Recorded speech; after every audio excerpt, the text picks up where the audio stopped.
9/11 happened, basically I remember that afternoon. I actually have a dental reminder for life in my mouth from that.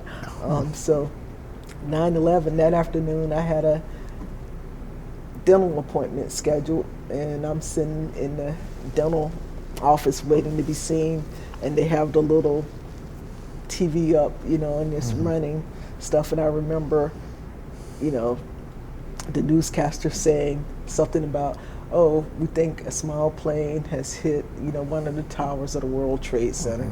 And I'm watching the bylines as she's kind of talking, because they had the little ticker tape thing running past.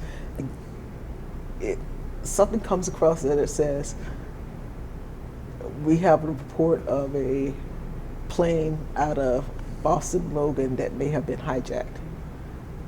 And then I'm like, I start paying a little bit more attention. And then just as the newscasters are starting to talk about this plane that may have been hijacked out of Boston, the second plane comes in, and I'm like, holy crap. Yeah. And I basically go to the receptionist that's in the dental clinic, because she can't see the TV. And I'm like, hey, we are under attack. Yeah. I need to get my filling done, because I know I'm not going to be around here for very long. Yeah. And 4 hours later, I was back to the squadron. And 6 hours after that, I was in Crete again. And what we did with that, we did not have an active aircraft that we could put in the air, because they were all out for modification or doing other stuff. But we had one plane that was somewhere else in the world that they basically called it off of what it was doing and flew it back across the water. So it came from wherever it was in the world.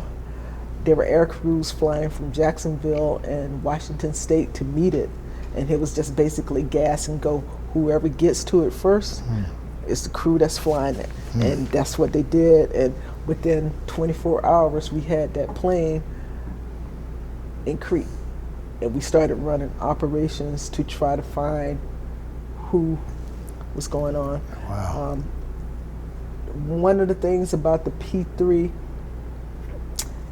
it does electronic surveillance, communication, and signal reconnaissance.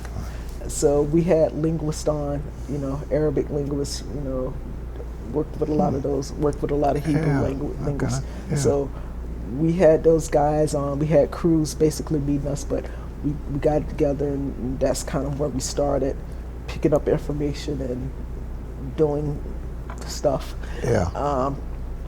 It was an operation. It was crazy. No one knew what was going on. We didn't know really what had happened, because you're kind of operating in the dark to a certain point. You're actually in a part of the world where you have a lot of different things going on politically. The Eastern Med. So you're dealing with people that you may not know who are your friend, who's not, those types of things. So, it got, as they say, it got real quick.